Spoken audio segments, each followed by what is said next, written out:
Hello, my name is Adi. I burnt out this time last year and I wrote a poem about empathy, rather the lack of empathy experienced. As I read this poem, can you please picture a sailboat in your head? The poem is called Open Sails. When I was young, the currents changed. Every 2 years, as I moved to different waters. The changing currents were made up of people, of different colors, brown, black and white, but also blue, red, green, yellow and purple.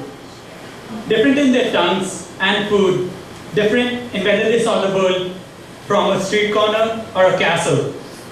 Amid these changing currents, I found that all these people had one thing in common. They felt the same as I did. And I used these feelings as the wind in my sails to navigate the changing currents. Some time ago, I was caught in a storm. The currents were rough, I was tired and far from harbor.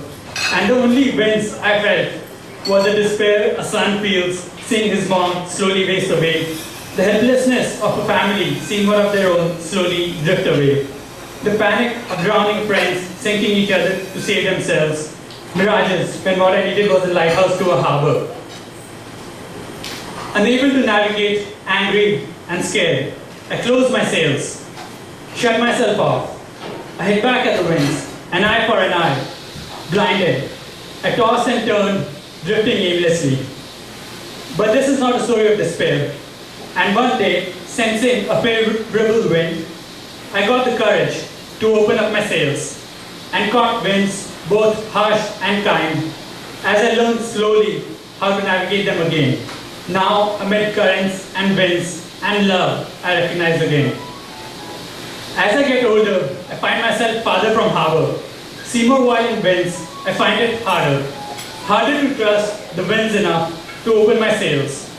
So I wrote this poem to remind myself that there is only one way to navigate to new harbors, and that is with open sails.